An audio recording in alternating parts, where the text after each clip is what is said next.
the best guides in Vinewood. Get the inside scoop on all the hot spots. Ride. Don't be a moron.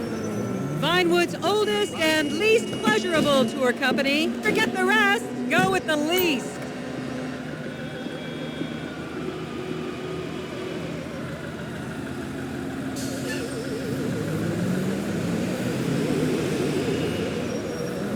Vinewood is often referred to as the anal bleaching capital of the world.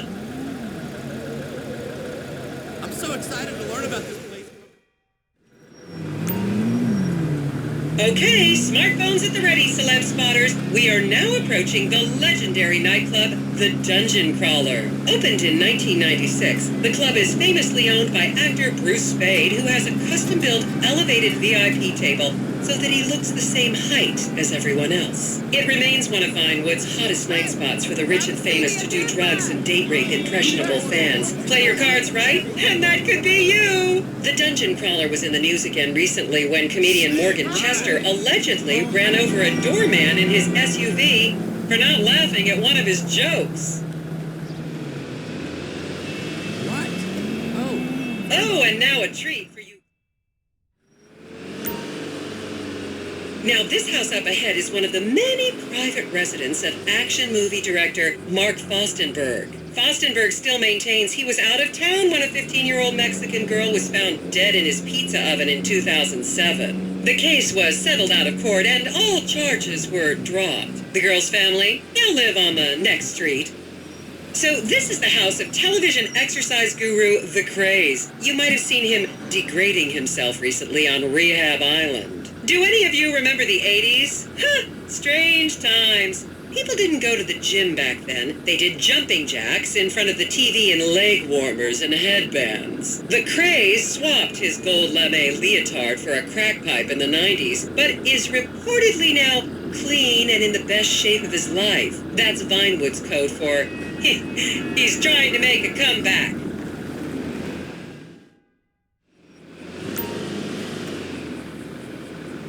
This is the home of celebrity wild child Martha Turm. Daughter of 70s comedy star Joni Turm, Martha spent her teens partying on booze, her early 20s partying on coke, and her mid-20s staring at her shoes on heroin. Her tell-all autobiography about the difficulties of growing up really rich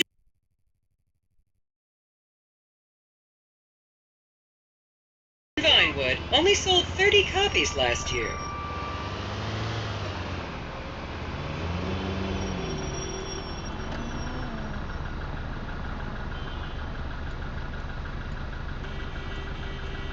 Take a picture of that.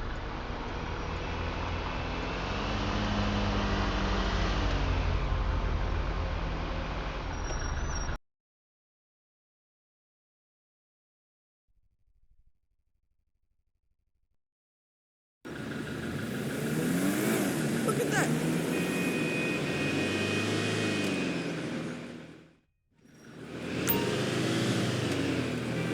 Just up ahead is another place to see and be seen in Rockford Hills, the Richmond Hotel. An iconic entertainment industry hangout, sleazy producer types have been promising to make young girl stars here for over 100 years now. Not gonna lie, I did some shameful things in that lobby bar in my youth, but I've put that period of my life behind me now.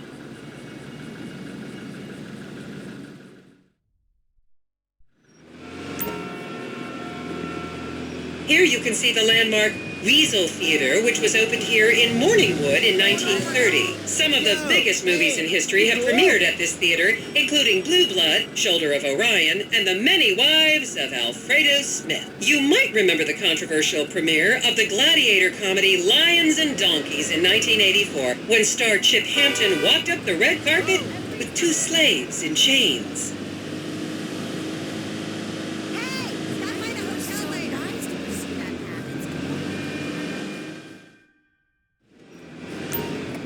And now to our left, ladies and gentlemen, is the famous Richards Majestic Studios. The product placement for classics like Nelson and Naples and Rum Runner, and the not-so-classics like Vinewood Zombie and Shoulder of Orion 2, was shoehorned into the final edits right behind those very gates. Everyone has a favorite. Okay, people, get those cameras out. This is Portola Drive. You won't get a better chance to spot a celebrity in its natural habitat. As you can see, the recession hasn't hit this part of town very hard. These are some of the most offensively high-end designer stores in the country. And now, some fun trivia for you. There have been a number of movies shot on.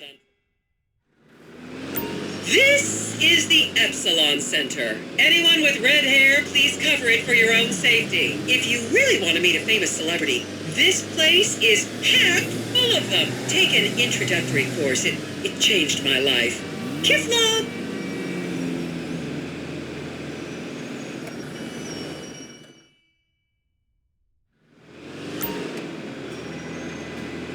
And here is City Hall. This is where the mayor's office is, if any of you care. You might recognize this building from the 20-minute final dogfight to save Earth in the movie Invasion Los Santos.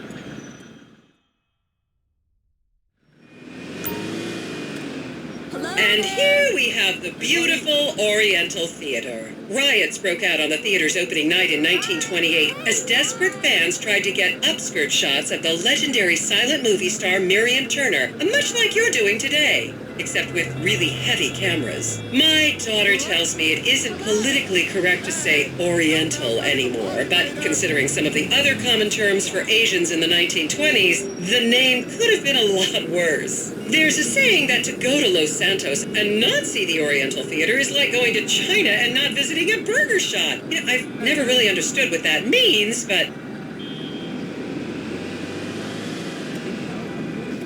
And here we are, back on the Strip. As they say in Vinewood, that's a wrap, folks. I hope I managed to take your minds off the economic downturn for just a little while. I'd like to remind any Europeans that 1% is an insult.